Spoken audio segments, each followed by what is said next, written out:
ended up doing a little trading with the old frog, and we now are the current owners of the Rose. As you guys saw on my TikTok, we actually ended up redoing the back half. You guys know that we did the 3-day body drop. If you've watched that, go. If you haven't watched that, go back, watch the video. As our dumbasses try to do a complete build in a snowstorm. So the back half that we got sitting right here was actually on my crew cab sitting back there in the junk pile. We decided to revive it. We already planned on when we did the 3-day body drop to have a new back half built for it, but since we took over the ownership of it, I decided to just take the old frame off. We put some big old back straps on it, what you want to call it, struts, whatnot. This thing will end up having a trailer on it. We gotta get some bigger rims on here, you know what I'm saying?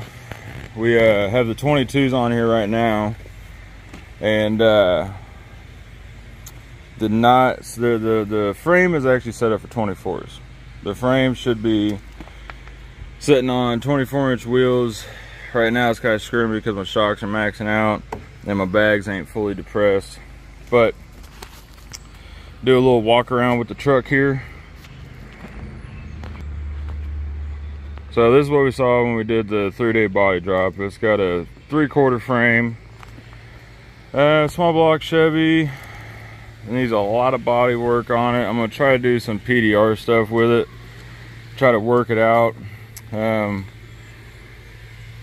don't know, guys. We're gonna get rid of some of this old paint work. We got some good old what the shit happened right there. I've heard some funny stories why the dents are identical on each side of this truck. That one's a pretty good one though. Anyways, the seller on this truck though, boy, this interior is clean. I mean, it looks like it rolled off showroom floor a little bit. But yeah, we already went in. Yeah, I got the gauges. We got the slam manifold in here. I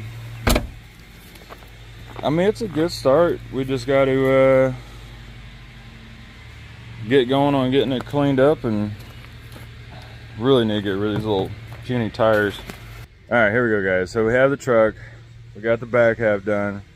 I'm gonna try to go through and get some of these damn dents figured out, and they're just little stuff, man. There's just little stuff that we just need to get figured out. One, my biggest one is I have no freaking coolant temperature gauge. It was driving me nuts. I think there's air in this aluminum radiator. Got the dents. I just realized I got a little bit of brake fluid coming out of my damn wheel in the back. We're gonna pretend we didn't see that. There. I'm hoping it's just residual brake fluid that keeps popping out of there, because we had hellified issues with this stupid brake system. Anyways, we're gonna start addressing all these issues. Follow along, keep watching, stay cold-hearted, motherfuckers.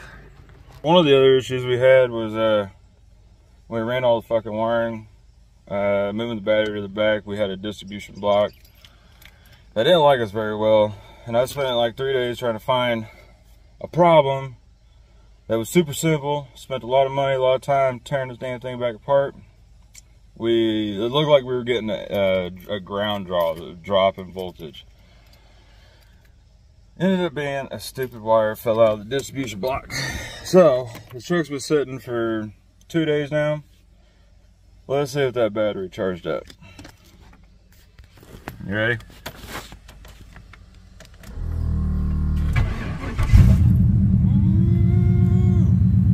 Hot damn. There you go. Good oil pressure. Got the normal Christmas tree lights on. She sound pretty good. Pretty happy with it. You guys remember that? Boop. Man, but I'm telling you guys, this thing is clean. Look how clean that shit is. So don't mind the dog paws.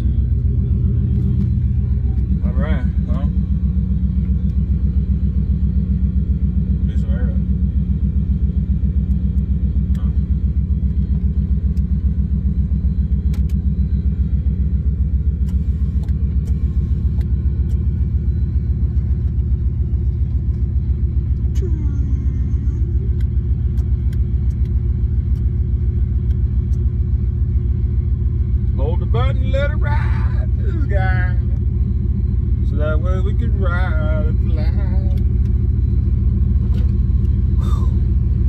I don't know if you guys can tell, but it is hotter than shit already. I don't know. I don't know if we got any brakes yet. We might be all focused on brakes right now.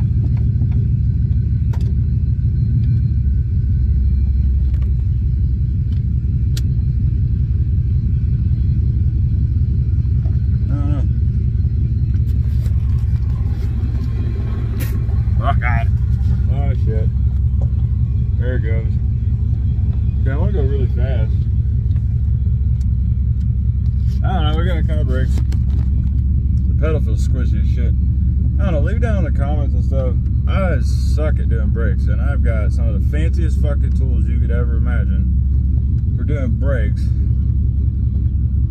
Frog ended up, originally when we had this truck, doing a chrome master cylinder and a chrome brake booster. And I mean, the ABS module is out for this thing. There's no room for that in bag truck life. Just teasing. But yeah, seriously though. But man, we could not get the stinking air out of this thing. I mean, we've got brake tools, we've got manual shit. I don't know, I'm just sitting here backing up and going forward.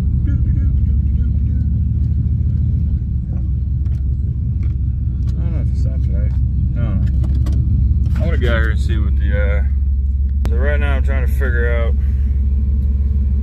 we're at, what is that, about 100 PSI on the right side. I don't know, let's see where we're at.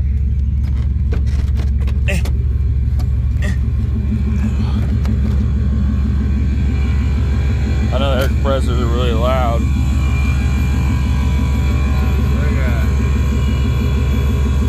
A little bit of drippy dippy going on up there. I don't know. Did have a fucking wheel cylinder blow out on us, so. Oh yeah. That ain't too bad, huh? Yeah, that's about 110. Looks like I've been grabbing that fucking fender though. Whoops. Don't do that. Alright, you guys want to see the underside of this, or under the hood? I know you guys haven't seen it in a couple months.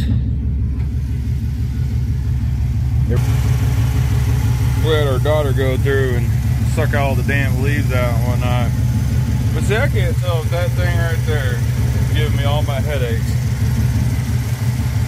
I don't know. DJ stuck his finger in that one.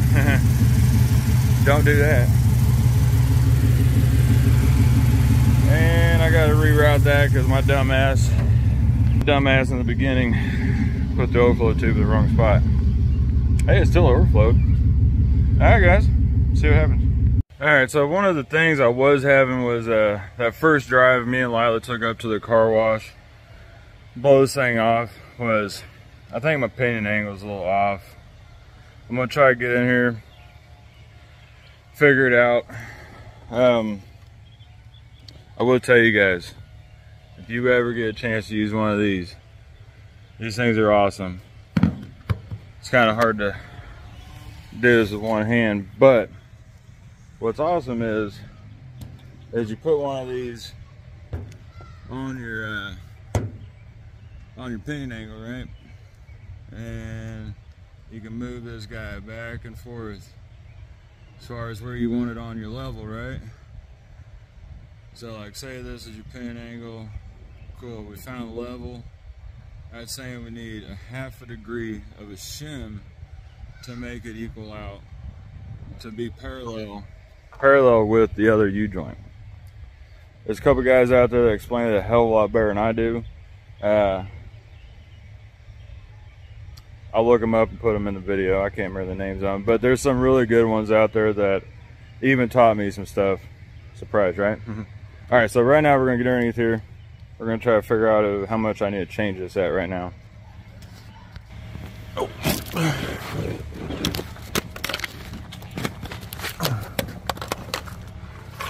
Now you can see that joint, which way it's going, right?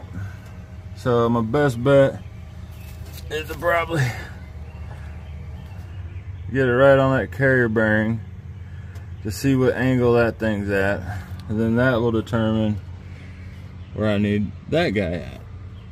Right there. Oh, that one right there. Oh, that one. All right, let's see if I can't fuck this up.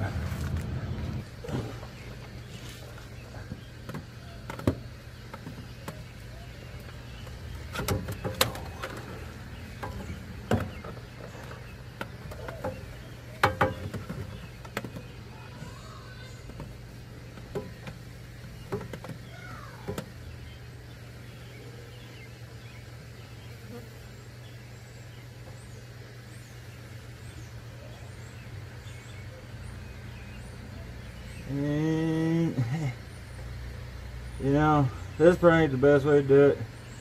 Usually need jack stands and all that good shit. But it is telling me I'm about 1 degree that I need to bring this guy back. Now I'm going to show you another one. The other way you guys could do is get one of yourself one of these Klein tools or generic Amazon angle finder or the level box. This one's nice though because it's magnetic. It's pretty cool. So I'm gonna try that one really fast. Okay, I got you. Got you.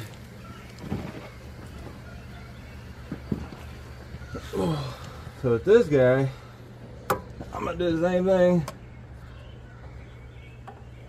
And then you want to zero it out. Okay.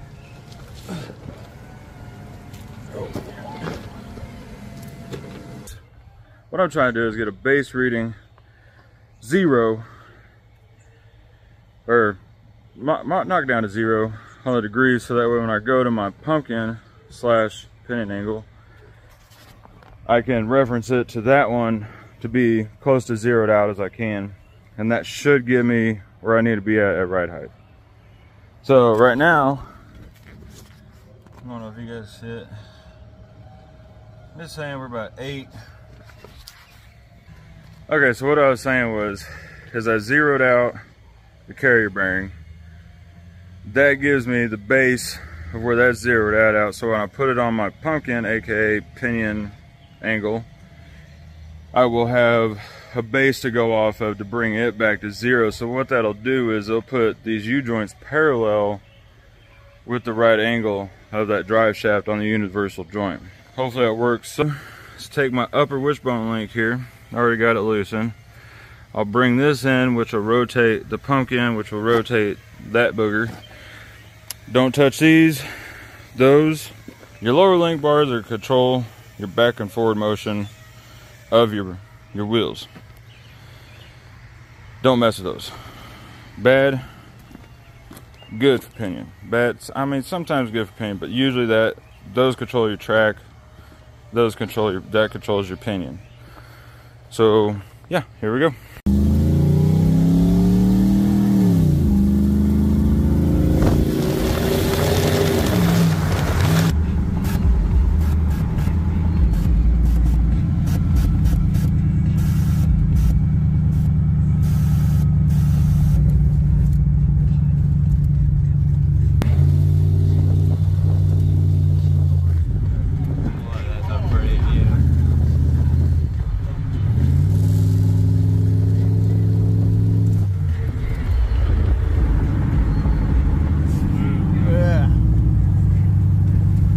Drop OBS. Alright, so we took the truck for a test drive after I got that pinion reset. Got it to 60 mile an hour, 65 mile an hour, no vibration. Perfect. We changed the pinion probably about 3 degrees down, which that was my own dumbass fault because like I said, this rear end is actually set up for 24s. So when I set the pinion angle with all the suspension inside, with all my measurements, it was set up for that wheel size. So our next task is we are not getting any kind of love out of that coolant temp. So far we've already, I replaced the one on the thermostat housing itself. Then I went and just grabbed one off of the LS that DJ's building right now. When I unplugged the sensor, it completely dropped back over. It was reading pegged the opposite 260 degrees or whatnot. So what I'm really hoping is that guy right there, I think might be creating kind of a low voltage resistance jump. I'm hoping. We're gonna mess with that. I'm gonna try to get that cleaned up. Maybe a new ground end on it, terminal. See if that works. Wire this thing back up into the original sensor, because these trucks actually have two. You got one right there on the side of your block, and that one went straight to the gauge. And then we had the one up here that is supposed to, I believe, go to your ECM. I'm not a big computer guy, so let's see what it does.